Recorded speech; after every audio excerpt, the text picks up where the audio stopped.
Cuán firme cimiento se ha dado a la fe de Dios en su eterna palabra de amor. Con el propósito de compartir con usted las inmutables verdades de la palabra de Dios, presentamos A través de la Biblia, un estudio detallado y sistemático de toda la Biblia que le ayudará a conocer lo que Dios ha revelado para nuestro provecho espiritual. Estos estudios bíblicos fueron diseñados y elaborados por el Dr. J. Vernon McGee, versado maestro de la Biblia, quien dedicó la mayor parte de su vida a la enseñanza clara y sencilla de la palabra de Dios. Acompáñenos, pues, mientras avanzamos en nuestro recorrido a través de la Biblia. Cuán firme cimiento la palabra de Dios. Es un gozo estar nuevamente con usted, amigo oyente, para traerle otro estudio de la serie A través de la Biblia. Debemos decir que este pequeño libro, el libro de Malaquías, es un libro muy dinámico. Es una sátira brillante. Y creemos que debe ser considerado de esa manera. Y comenzamos diciendo que Dios le había dicho a esta gente que ahora el remanente ha regresado y que ya se han establecido. Ya estaban ubicados y contentos. Ellos habían regresado ya por más de 100 años, y la cautividad es un asunto del pasado. Las cosas han prosperado en esa tierra, y ellos han llegado a ser personas un poco autosuficientes, es decir, muy confiadas en sí mismas. Y hablando honradamente, pensamos que esa guerra que tuvo Israel, y que se le llamó la Guerra de la Pascua, cuando ellos estaban celebrando la Pascua y fueron atacados por los egipcios y los árabes, ellos estaban dependiendo demasiado en sí mismos. Y uno puede ver eso cuando visita este lugar, que ellos se consideran a sí mismos muy suficientes y muy hábiles para dominar cualquier situación. Y ellos pensaban que eran inexpugnables, que no podían perder ni siquiera una batalla. Y luego tuvieron que descubrir que eran vulnerables y tuvieron que sufrir bastante. Ahora esta gente ha regresado a su propia tierra, y según esa antigua naturaleza humana, la carne, uno se siente demasiado confiado en sí mismo. Ellos pues ahora tenían el templo. Y estaban haciendo todos esos ritos del templo, pero en realidad estaban muy lejos de Dios, como ya hemos podido ver. Ellos se habían convertido en personas casi insolentes en la forma de hablar con Dios y en la forma de expresarse para con Él. Eran escépticos, eran arrogantes y muy sofisticados, por cierto. Y Él comienza hablando en un plano muy elevado y les dice, «Yo os he amado», dice Jehová. Y luego ellos le responden en una forma muy sofisticada y le dicen, «¿En qué nos amaste? Nosotros no creemos que tú nos hayas amado realmente». Y diríamos que esa es la misma posición que han tomado muchas personas aún dentro de la iglesia. Y diríamos también que muchísimas otras personas fuera de la iglesia. Hoy se dice mucho, se habla mucho de que Dios es amor. Bueno, esta es una declaración abstracta cuando uno la dice de esa manera. Y Dios no les dice a ellos que Él es amor, sino que les dice, «Yo os he amado, yo lo he demostrado». Y hemos podido apreciar que Dios pasó mucho tiempo antes de decirle a la familia humana que la amaba, pero Él lo había demostrado antes de decirlo. Y uno tiene que ver lo que dicen los libros de Levítico y Deuteronomio antes de poder encontrar a Dios diciendo que Él amó a alguien. Pero Él demostró eso al mismo principio, aún en la vida de Adán y Eva. Ahora salimos de eso y encontramos que la historia de esta gente demuestra que la acción de Dios hacia Israel es una acción que demuestra que Él amó a esa nación. Y la acción de Dios hacia Esaú revela como que Dios aborrecía a esa nación a causa del juicio de Dios sobre ellos. En realidad, Él los hizo desaparecer como nación de la faz de la tierra hasta la época presente.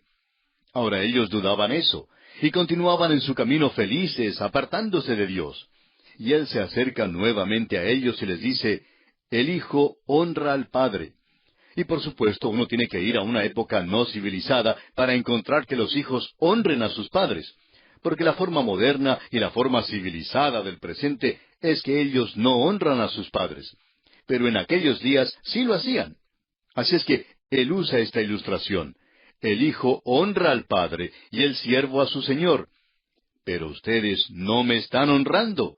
Y eso es cierto, y es algo que debería haberlos sacudido. Pero no fue así, porque ellos tenían esa costra o coraza dura que los cubría. Eran arrogantes, egoístas y personas que solo confiaban en sí mismos. Y uno no podía decirles a ellos nada.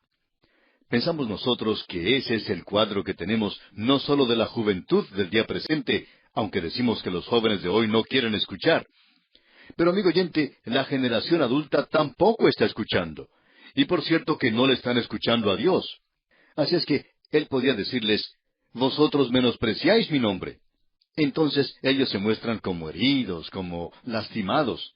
Pero esto era nada más que un drama de parte de ellos. Ellos en realidad no sabían de qué estaba hablando Él. Y amigo oyente, si usted hubiera estado en Israel en aquel día y hubiera visitado a Jerusalén, podría haber visto las multitudes yendo al templo. Ellos iban allí trayendo sus sacrificios. Ellos pasaban a través de todos esos ritos. Estaban demostrando todo aquello que era algo exterior, algo externo. Estaban aparentando exteriormente ser muy religiosos, y la actuación completa de ellos era muy impresionante, por cierto. Estamos seguros que muchos de nosotros hubiéramos dicho, esta gente por cierto que parece un grupo muy activo, que por cierto adora a Dios. Bueno, amigo oyente, para decir verdad, este grupo está muy lejos de Dios. En lo profundo de su corazón, ellos despreciaban el nombre de Dios. Y ahora Él les está diciendo eso, que están menospreciando su nombre y estaban menospreciando el nombre de Dios. Ahora, ¿cómo pueden menospreciar su nombre cuando ellos estaban yendo al templo de forma regular? Y Él comienza a explicarles esto de una manera muy clara. Él no deja ningún lugar a dudas de lo que está hablando. En primer lugar, les dice que ellos estaban ofreciendo sobre su altar pan inmundo. Y como vimos en la oportunidad anterior, eso no quiere decir el pan como lo conocemos hoy, sino que significa el sacrificio que se colocaba sobre el altar. Lo podemos ver allá en el libro de Levítico, donde Moisés usa esa expresión para el sacrificio. Él lo presenta aquí de una manera muy clara en el versículo 8, donde dice, «Y cuando ofrecéis el animal ciego para el sacrificio, ¿no es malo?» No creemos que Él esté hablando aquí del pan que es ciego, a no ser que eso fuera una propaganda comercial de la televisión. Pero este pan no es como lo comprendemos nosotros. El pan no es ciego. Él pues no está hablando de esto. Dice luego en el resto de este versículo 8, «Asimismo, cuando ofrecéis el cojo o el enfermo, ¿no es malo? Preséntalo pues a tu príncipe. ¿Acaso se agradará de ti, o le serás acepto? Dice Jehová de los ejércitos». Dios les había dicho claramente a esta gente desde el mismo principio que nada debería estar dañado, que nada debería ser cojo o enfermo, nada así debería ser ofrecido a Dios. Es decir, que Dios está diciendo que cuando uno entrega ropa de segunda mano a una misión, no lo anote en su libro para recibir crédito de parte de Dios, porque Él no va a dar crédito por eso. Él no acepta cosas de segunda mano. Ahora, amigo oyente, no queremos que nos malentienda aquí. Las misiones pueden utilizar ropas de segunda mano, ropas que han sido usadas. Se las puede enviar a los niños pobres o a personas que las necesitan. Y hay iglesias que se dedican a hacer esto y mandan esas ropas a lugares donde hay necesitados. Pero es necesario decirle a la gente que esto no es dar a Dios cuando está entregando algo que ya no necesita. Para aclarar esto, veamos lo que nos dice allá el libro de Levítico, capítulo 22, versículos 20 al 23. Dice, «Ninguna cosa en que haya defecto ofreceréis, porque no será acepto por vosotros. Asimismo, cuando alguno ofreciere sacrificio en ofrenda de paz a Jehová para cumplir un voto, o como ofrenda voluntaria, sea de vacas o de ovejas, para que sea aceptado, será sin defecto. Ciego, perniquebrado, mutilado, verrugoso, sarnoso o roñoso, no ofreceréis estos a Jehová, ni de ellos pondréis ofrenda encendida sobre el altar de Jehová. Buey o carnero que tenga de más o de menos, podrás ofrecer por ofrenda voluntaria, pero en pago de voto no será acepto». Dios dice que ese sacrificio que uno ofrezca es en realidad un cuadro de Cristo, y Él es perfecto, y cada sacrificio aquí era como un insulto al Señor Jesucristo mismo, cuando se ofrecía todo defectuoso. Es sorprendente hoy, en nuestro propio día, ver cómo hay personas que pueden despreciar el nombre de Dios. Lo despreciamos de muchas otras maneras, como vamos a ver más adelante dentro de unos instantes. Ahora, en caso de que ellos no hubieran sacado, no hubieran captado el significado de lo dicho en Levítico, en Deuteronomio, donde Dios interpreta la ley para ellos, Él presenta de una manera muy clara esto, y les dice en el capítulo 15 de Deuteronomio, versículo 21, «Y si hubiere en él defecto, si fuere ciego, o cojo, o hubiere en él cualquier falta, no lo sacrificarás a Jehová tu Dios». ¿Ve usted? Y esta gente estaba siendo muy lista y muy ingeniosa. Y cuando se enfermaba una vaca, y cuando se quebraba una pata a algún cordero, pues lo arreglaban lo mejor que podían, y entonces rápidamente lo llevaban al templo y lo ofrecían como sacrificio a Dios. Y Dios dice que Él no acepta eso. Y nos preguntamos nosotros, ¿cuántas ofrendas en realidad son aceptables a Dios hoy? Porque se nos dice que un sacrificio que hacemos a Dios es como el sacrificio que hace un sacerdote en el Antiguo Testamento. Nosotros somos sacerdotes ante Dios y debemos dar de lo que tenemos por gracia. Pero la gracia no significa que uno tiene que dar lo menos que pueda. Pensamos que hoy estamos viendo que en realidad se está cometiendo un sacrilegio todos los domingos por la mañana en la iglesia, amigo oyente. Ahora alguien quizá diga, bueno, un momento, un sacrilegio significa que alguien está robando algo en la iglesia. Pues sí, amigo oyente, ese es el verdadero significado. Pero, amigo oyente, esta gente era culpable de sacrilegio. Estaban ofreciendo aquello que no les costaba nada. Era sin ningún valor, aunque fuera algo de mucho tamaño. Y quizá alguien diga, un sacrilegio es cuando una persona entra a la iglesia y se roba algo. No, amigo oyente, sacrilegio es entrar a la iglesia y poner algo en la ofrenda, y allí no hay sangre. No hay sacrificio en lo que se da. Eso es lo que debemos recalcar. A veces hasta creemos que está mal el dar algo. Bueno, hay muchas personas que van a un encuentro de fútbol que gastan una buena cantidad de dinero en la entrada, o van a cualquier otro encuentro deportivo y tienen que gastar bastante dinero para entrar. Y amigo oyente, Dios dice que usted puede gastarse esa clase de dinero en algo así, y entonces, cuando usted lo hace, y va a la casa de Dios, y pone solamente un poquitito de dinero, y piensa que ya ha hecho algo, bueno, ni siquiera le da a él la propina que le da a un camarero o a un mozo. Amigo oyente, esto es bastante duro, de eso estamos seguros. ¿No le parece a usted? Bueno, sigamos adelante, porque podemos quedarnos aquí empantanados. El versículo 9 de este capítulo 1 de Malaquías dice, «Ahora pues, orad por el favor de Dios, para que tenga piedad de nosotros. Pero ¿cómo podéis agradarle si hacéis estas cosas? Dice Jehová de los ejércitos». ¿Es posible que esta gente continúe esta clase de cosa? Haciendo una demostración exterior y no dándose cuenta de que en sus propios corazones no están bien con Dios. Notemos ahora lo que dice el versículo 10. ¿Quién también hay de vosotros que cierre las puertas o alumbre mi altar de balde? Yo no tengo complacencia en vosotros, dice Jehová de los ejércitos, ni de vuestra mano aceptaré ofrenda. Dios dice, todo este rito por el cual ustedes pasan no tiene ningún significado, no es en realidad nada, no tiene ningún valor. Y ellos continúan en esto. Y queremos notar lo que nos dice aquí el versículo 11 de este capítulo 1 de Malaquías. Porque desde donde el sol nace hasta donde se pone, es grande mi nombre entre las naciones, y en todo lugar se ofrece a mi nombre incienso y ofrenda limpia, porque grande es mi nombre entre las naciones, dice Jehová de los ejércitos. Israel estaba desprestigiando el nombre de Dios por la forma en que le estaban sirviendo. Y ellos no le estaban sirviendo a Él como lo estaban haciendo en los días de Salomón, por ejemplo. Esto causó mucha impresión en la reina de Saba, pero en esta ocasión no le causó impresión a nadie. ¿Por qué? Porque todo era un formalismo y ceremonia nada más. Dios dice, es grande mi nombre entre las naciones. Ahora, esto no es así en el presente. Si usted, amigo oyente, piensa que eso ha sido cumplido hoy, está completamente equivocado. Será en el milenio, pero no ahora. Por lo menos no lo estamos viendo hoy, porque el nombre de Dios no es grande entre las naciones.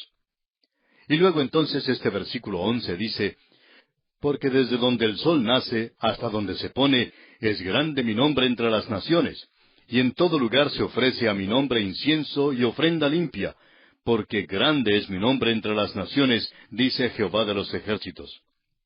Ahora el incienso nos habla de la oración, y ofrenda limpia nos habla de Cristo. Porque grande es mi nombre entre las naciones, dice Jehová de los ejércitos. Es que el propósito de Dios al elegirlos a ellos era que ellos fueran testigos para las naciones del mundo. Y en el versículo 12 dice, y vosotros lo habéis profanado cuando decís, inmunda es la mesa de Jehová, y cuando decís que su alimento es despreciable.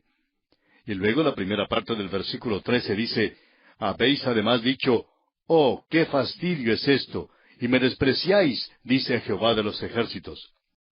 Esta gente estaba diciendo que se cansaba de ir a la iglesia, de hacer todas estas cosas. Habéis además dicho, oh, qué fastidio es esto. Amigo oyente, cuando uno no tiene el corazón puesto en estas cosas, llega a ser fastidioso. Es como el ver a la gente bien temprano en la mañana que se dirige a su trabajo. Uno puede ver muchas caras largas, personas que no son felices, completamente aburridas, llenas de fastidio en realidad por tener que ir a trabajar. Lo peor que le puede pasar a una persona es tener que hacer una tarea que no le gusta hacer. Esto hace que las horas sean demasiado largas y que el tiempo pase muy lentamente. No hay ningún gozo, no hay ningún disfrute en hacer algo así. Y para algunas personas el ir a la iglesia es tan aburrido como lo es para esta gente que va a trabajar. Es por eso que uno puede ver en muchas iglesias que hay líderes que se preguntan, ¿qué podemos hacer para interesar a la gente a que venga a la iglesia? ¿Ha escuchado usted decir esto alguna vez? ¿Qué podemos hacer para ayudarle a la gente que venga a la iglesia el domingo por la noche? ¿O qué podemos hacer para que venga? Y alguien dice, bueno, hagamos un banquete. Otro dice, hagamos un servicio diferente en lugar de estos estudios bíblicos aburridores. Tengamos un poco de música, que sea música especial. Presentemos algún programa que sirva de entretenimiento para la gente. O quizá podamos tener algún desfile o algo por el estilo. Y ahora resumiendo preguntamos, ¿qué es lo que anda mal, amigo oyente? Bueno, la gente está diciendo que Dios se está convirtiendo en algo aburridor, que Él es aburridor. Amigo oyente, ¿por qué piensa usted que los hombres adoptaron un rito? ¿Por qué piensa usted que ellos se visten de manera especial y hablan de una manera especial y queman incienso y andan de un lado para otro marchando? Están cansados de la adoración espiritual, eso es todo. Y si necesitan hacer algo que despierte o atraiga la carne, hay personas que dicen, bueno, pero a mí me gusta mucho que el servicio sea algo bien ordenado. Bueno, a nosotros también, pero hay cierto peligro en eso. Hay un peligro de amar demasiado el rito. Ahora reconocemos que el rito tiene su lugar, y hay muchas personas que han crecido de esa manera y que son personas muy buenas, por cierto.